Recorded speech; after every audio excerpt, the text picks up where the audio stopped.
आज बेंगलोर में आके देखा कि लेडीज का पावर कितना है और लेडीज विंग ने वो दिखा दिया।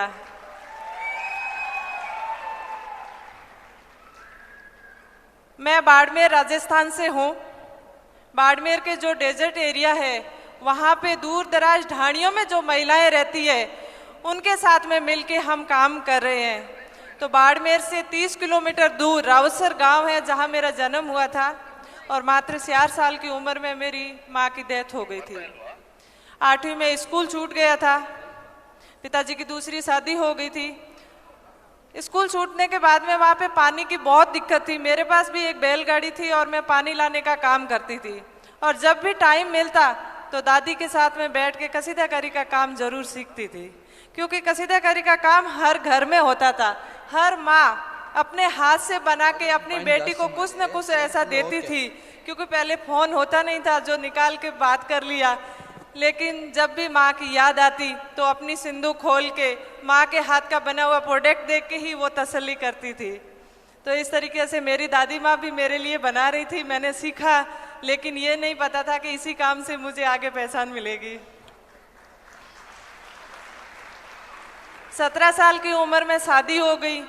शादी के बाद भी घर की आर्थिक स्थिति ठीक नहीं थी, क्योंकि मेरी 8वीं में स्कूल छूट गई थी और मेरे हस्बैंड की 5वीं में। तो ऐसा कोई स्थायी रोजगार हमारे पास था नहीं और खेती का काम सिर्फ 3 महीने होता है, वो भी बारिश होती है तो, नहीं तो पूरा साल ऐसे ही खाली निकलता है। शादी के 1.5 साल बाद में जब मेरा फर्स्ट बेबी हुआ तो उसको जन्मते ही सांस में प्रॉब्लम थी और अच्छे हॉस्पिटल में ले जाने की ज़रूरत थी, लेकिन वो हम नहीं लेके जा पाए और उसको नहीं बचा पाए। उसके बाद में ऐसे नेगेटिव विचार आने लगे कि ज़िंदगी में जी के क्या करूं। पहले माँ को खो दिया, फिर बच्चे को खो दिया, जिंदगी समाप्ति कर लेती हूँ। लेकिन फिर उसी टाइम मेरे दिमाग में आया क्यों न मैं ऐसा काम करूं जिससे मेरा मन भी लगा रहेगा और मेरे पास में इनकम भी आएगी। लेकिन एक गांव की महिला के पास में रोजगार के लिए क्या हो सकता है, वो काम करेगी तो क्या करेगी। मैंने भी खूब सोचा किसी के घर में जाके झाड़ू पोछे का काम कर लूँ या कंस्ट्रक्शन का काम कर लूँ, लेकिन फिर मुझे याद आया कि क्यों न जो कसीदाकारी का काम सीखा था उसी से मैं कुछ बनाती हूँ। छोटे छोटे बैग बनाने शुरू किए, जो महिलाएं मायके जाती है वो अपने कपड़े भर के लेके जाती है। तो मैंने कहा ये मेरा काम हो जाएगा, तो बैग बनाना शुरू किया, सुई धागा लिया, जो एम्ब्रॉयडरी का काम था वो तो कर लिया, लेकिन स्टिचिंग के लिए मशीन चाहिए थी और मशीन ना मेरे पास थी ना मैं खरीदने के लिए सक्षम थी। मैंने कहा अब क्या करूं। फिर मैंने सोचा जो समस्याएं मेरे साथ हो रही है वैसी और भी तो बहनें हैं जिनके पास काम नहीं है, मैं उनसे बात करती हूँ, अगर हम मिल के करेंगे तो शायद कर पाएंगे। तो फिर हमने 10 महिलाओं ने मिलकर एक एसएचजी बनाया, 100 रुपये इकट्ठा करके एक सेकेंड हैंड मशीन खरीदी और वहाँ से हमारे काम की शुरुआत हुई।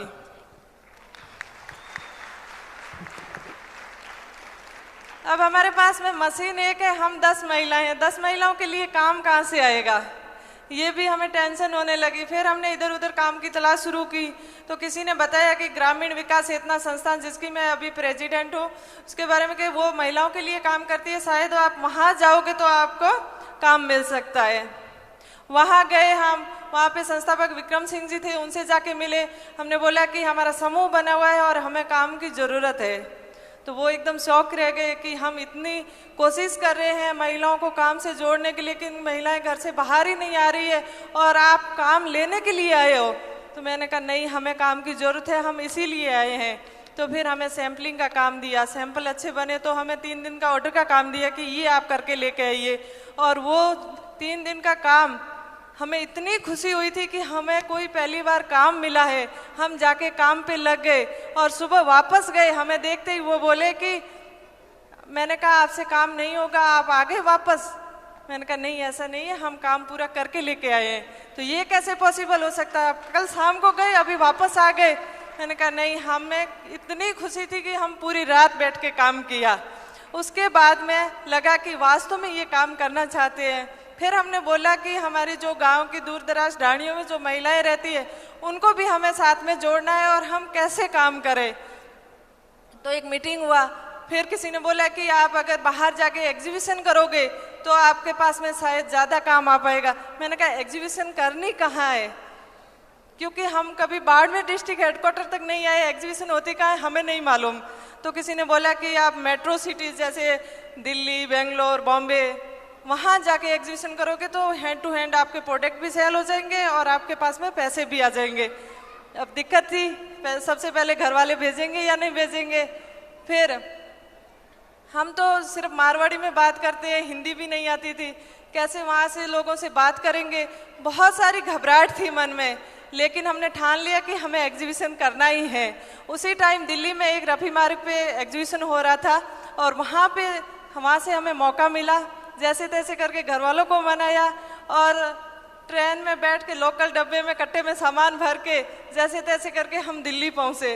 वहाँ पे जाके स्टॉल लगाया और जब, क्योंकि कस्टमर ज़्यादातर लेडीज़ ही है, तो वो भी हमें देख के समझ गई कि ये गांव से आए हैं, घबरा रहे हैं। तो बोला कि बेटा आप इतने सुंदर प्रोडक्ट हाथ से बनाए या मशीन से बनाए? हमने बोला नहीं, ये पूरा हाथ का काम है। तो 3 दिन का एग्जीबिशन था, हमारी 15,000 रुपये की सेल हुई और वहाँ से हमें हिम्मत मिल गई कि हम अब पीछे मुड़ के नहीं देखेंगे, आगे के लिए अच्छी तैयारी करेंगे।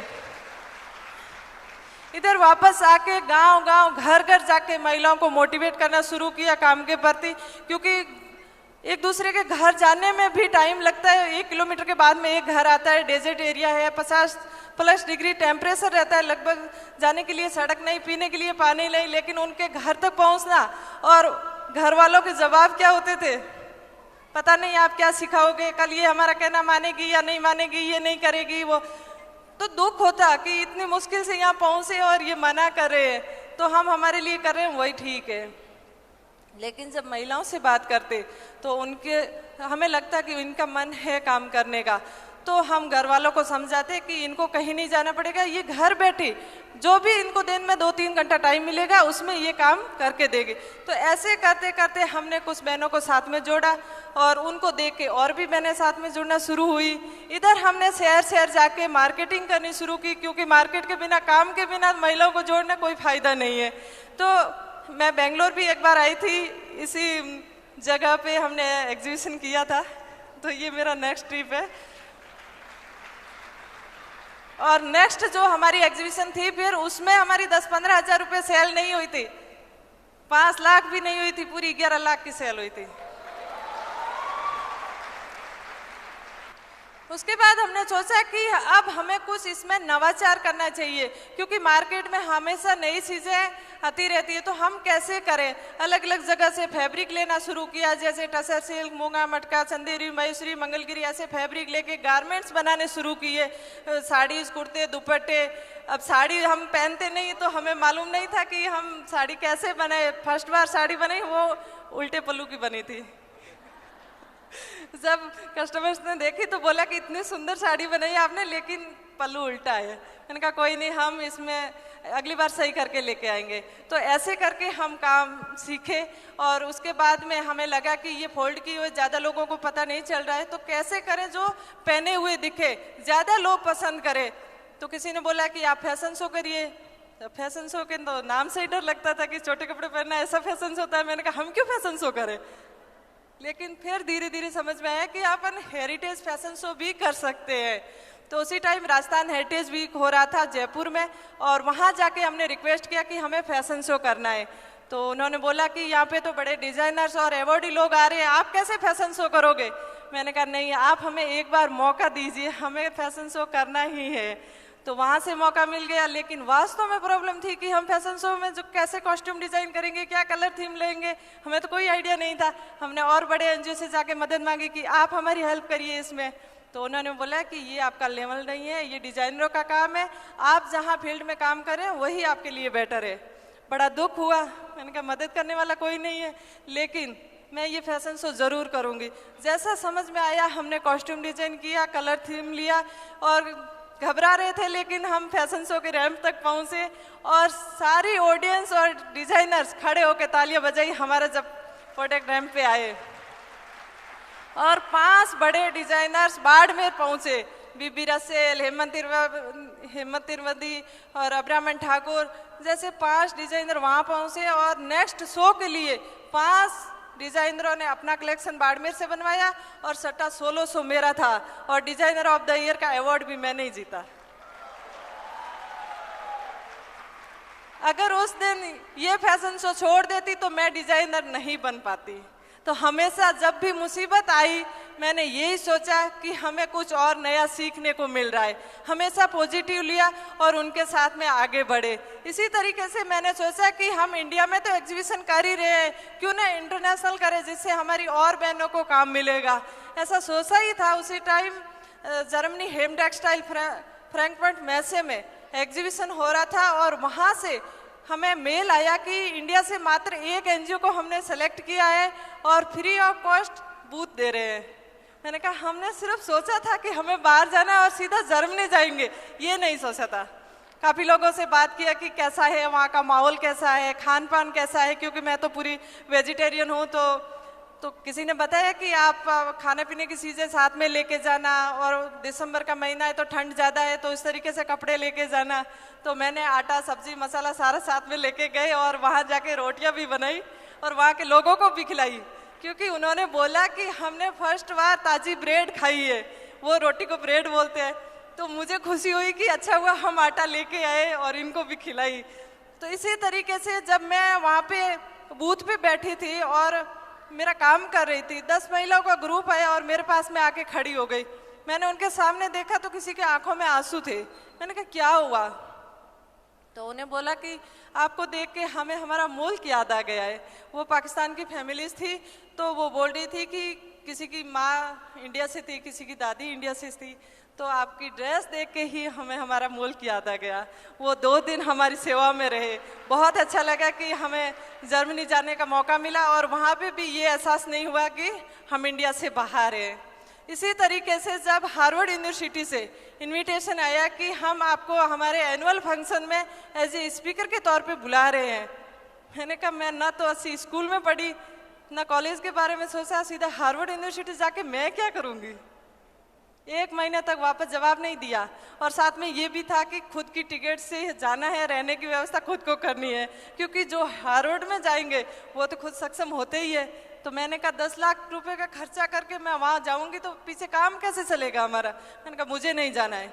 उसी टाइम मुझे जानकी देवी बजाज पुरस्कार मिल रहा था बॉम्बे में, और वहाँ बजाज ग्रुप को पता चला कि इतना बड़ा प्लेटफॉर्म है और ये छोड़ रहे हैं। उन्होंने बोला कि हमारे बच्चे वहाँ जाना चाहते हैं लेकिन एडमिशन नहीं मिलता है, आप इतना बड़ा प्लेटफॉर्म छोड़ रहे हो, हम आपकी टिकट बनाते हैं, आप जाइए।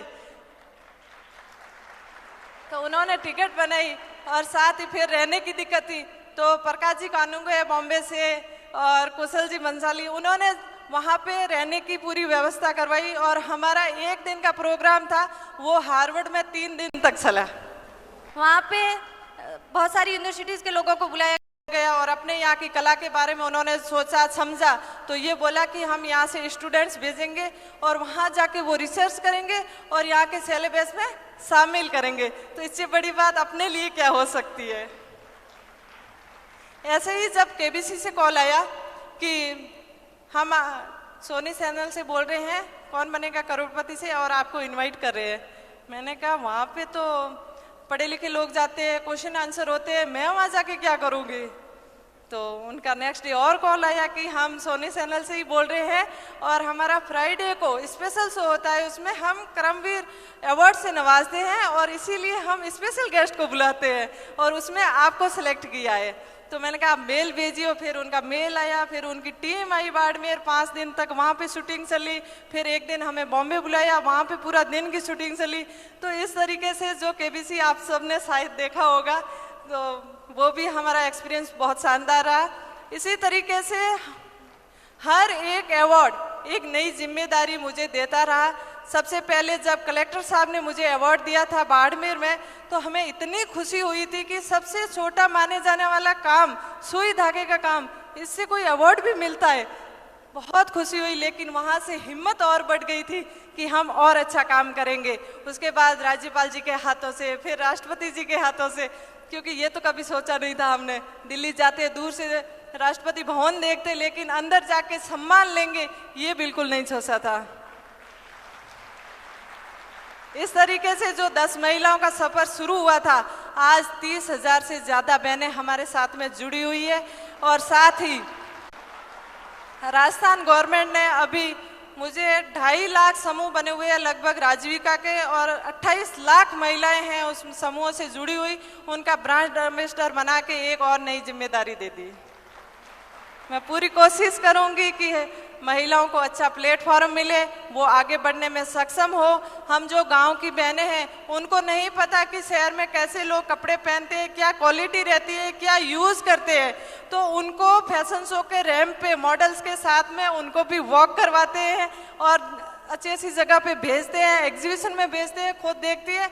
और उन्हीं के घरों के बीच में हम पहले उनको स्किल की ट्रेनिंग देते हैं, फिर डिजाइनिंग की, फिर मार्केट से लिंक करवाते हैं। तो इस तरीके से जो हाथ से काम करने वाली बहनें हैं उनको मार्केट से लिंक करवा के उनको खुद को अपने पैरों पे खड़ा करने का हमें सौभाग्य मिल रहा है और हम अभी भी कर रहे हैं। और साथ ही मैं आपको बताऊं कि हमारे वहाँ पे महिलाएं इतनी काम कर रही है, लेकिन ऐसी अभी तक कोई फैसिलिटी नहीं है जहां वो एक छत के नीचे बैठ के काम करे, या बाहर से जो लोग आते हैं देखने के लिए कि कहाँ पे काम हो रहा है तो एक जगह पे देखने को नहीं मिलता, क्योंकि गांव में वहाँ पे दूर दूर ढाणियों में महिलाएं रहती है, ऐसे इकट्ठे गांव में भी नहीं रहती है कि हम जाके देख पाए। तो इस तरीके से हम एक स्मार्ट विलेज, क्राफ्ट विलेज बनाना चाह रहे हैं, जिसमें 11 बीघा जमीन हमने ले रखी है और उसमें डिजाइनिंग करके वो पूरा बनाने का अभी प्लानिंग चल रही है। और उसमें प्रकाश जी और कुशल जी बंसाली वो दोनों लगे हुए हैं जी जान लगा के, और वो जमीन दिलाने के लिए एसपी जैन साहब और केएल जैन साहब दिल्ली से उन्होंने सहयोग किया। इसी तरीके से हम अभी एक वहाँ पे स्टेडियम बना रहे हैं, क्योंकि गांव में लड़कियों को मौका नहीं मिलता है प्रैक्टिस करने का, उनको खेलने का। जब स्कूल की छुट्टी होती है, धूप होती है, वो घर जाती है, शाम को वापस खेलने के लिए आए घर से, ये पॉसिबल नहीं होता है। तो इसलिए हमने सोचा क्यों ना एक ऐसा स्टेडियम बनाए जिसमें हर समय लड़कियां खेल पाए, प्रैक्टिस कर पाए। वो पूरा इंडोर रहेगा, वातानुकूल रहेगा, तो वो पूरा काम कर पाएगी। तो उसके लिए हमने अभी एक गांव के स्कूल को 10 करोड़ रुपए दिए हैं और स्टेडियम भी अभी जल्द ही तैयार होने वाला है। साथ ही आपको मैं एक बात और बताऊं कि बेटी पढ़ाओ लेकिन बेटी बचाओ भी। बेटी बचेगी तो पढ़ेगी, आप सभी समझ सकते हैं। हम भी 7 बहनें हैं, सबसे छोटा भाई है। तो हमने अभी एक प्लानिंग किया है कि बेटी के जन्म पे कुछ राशि फिक्स की जाए और साथ में उसके नाम से 5 पौधे लगाए जाए, और वो जब तक स्कूल जाए तब तक उनको पीछे फॉलो करते रहे। तो अभी पिछले साल हमने 50 लड़कियों के साथ में लिया है, वो प्रोग्राम अभी हम करने वाले हैं। और साथ ही बेटी पढ़ाओ, क्योंकि जैसे मेरी 8वीं में स्कूल छूट गई थी, तो मैं नहीं चाहती कि और भी जो लड़कियां हैं उनकी स्कूल छूट जाए। आज भी 8वीं 10वीं में ही पढ़ के वो स्कूल छोड़ देती है। तो हमने स्कॉलरशिप की व्यवस्था की है।